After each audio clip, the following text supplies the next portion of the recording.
Humans love meat. Steak, fried chicken, bacon, pork belly and sausages are just the best things. Eating meat has become so trivial that many people don't consider something a proper meal if there's no animal involved. Which is pretty amazing, since only a few decades ago, meat was a luxury product. Today, you can get a cheeseburger for $1.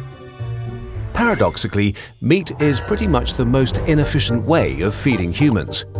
If we look at it on a global scale, our meaty diet is literally eating up the planet. Why is that, and what can we do about it without giving up steak?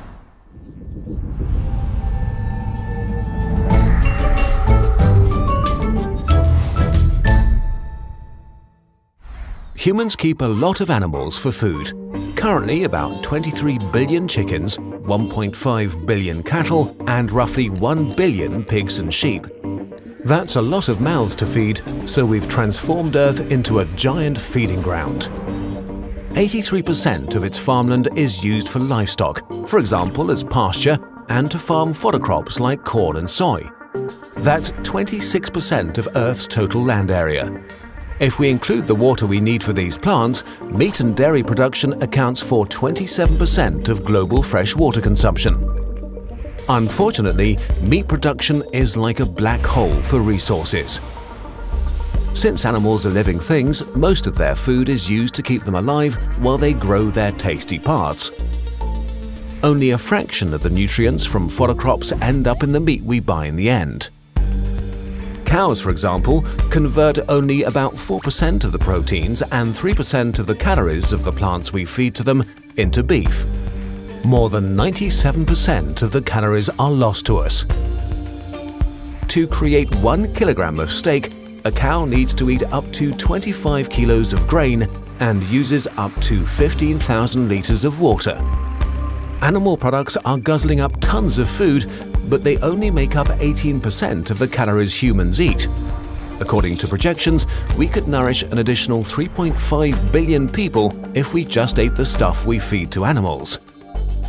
To make our favorite food group even more unsustainable, about 15% of all greenhouse gas emissions caused by humans are created by the meat industry, as much as by all ships, planes, trucks and cars combined. And there's another aspect to meat. It comes from actual living beings.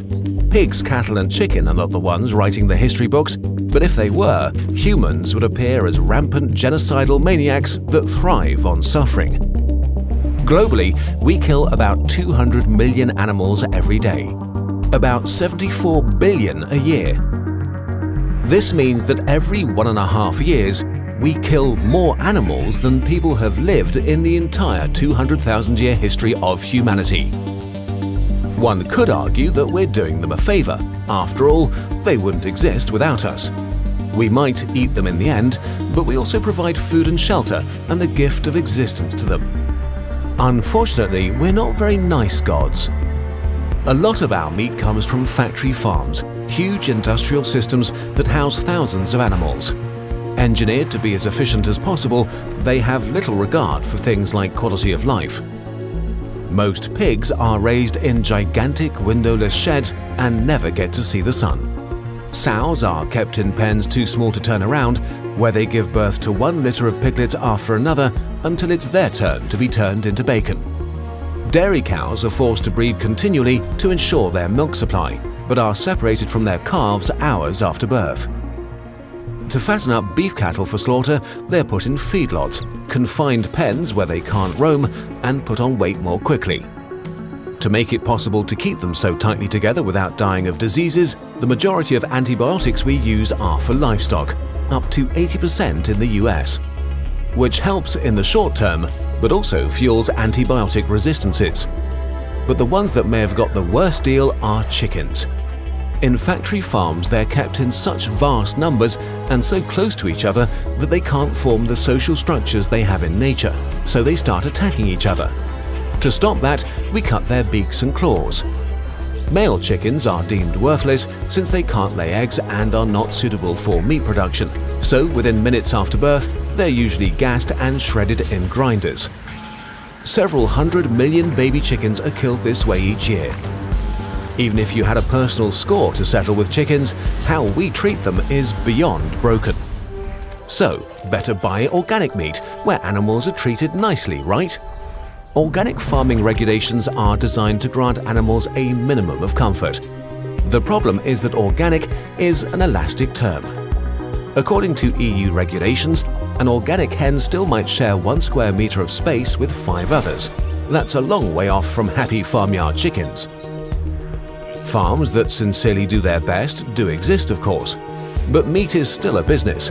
An organic label is a way to charge more money, and countless scandals have revealed producers looking for ways to cheat the system.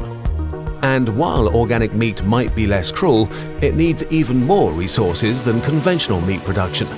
So buying organic is still preferable, but does not grant you moral absolution. The truth is, if suffering were a resource, we would create billions of tons of it per year. The way we treat animals will probably be one of the things future generations will look down on in disgust. While all these things are true, something else is true too. Steak is amazing. Burgers are the best food. Chicken wings taste great. Meat satisfies something buried deep in our lizard brain. We hardly ever see how our meat is made, we just eat it and love it. It creates joy, it brings us together for family meals and barbecue parties. Eating meat doesn't make you a bad person, not eating meat doesn't make you a good one. Life is complicated, and so is the world we've created. So, how should we deal with the fact that meat is extremely unsustainable and a sort of horrible torture? For now, the easiest option is opting out more often. Taking a meat-free day per week already makes a difference. If you want to eat meat produced with less suffering, try to buy from trusted producers with a good track record, even if it costs more. To make an impact on the environment, go for chicken and pig rather than lamb and beef, as they convert their feed more efficiently into meat. And if you're going to have your steak, you should eat it too. An average American throws out nearly a pound of food per day, a lot of which is meat. In the future, science could get us clean meat. Various startups have successfully grown meat in labs and are working on doing so on a commercial scale. But solutions like this are still a few years away. For now, enjoy your steak, but also respect it. And if you can, make it something special again.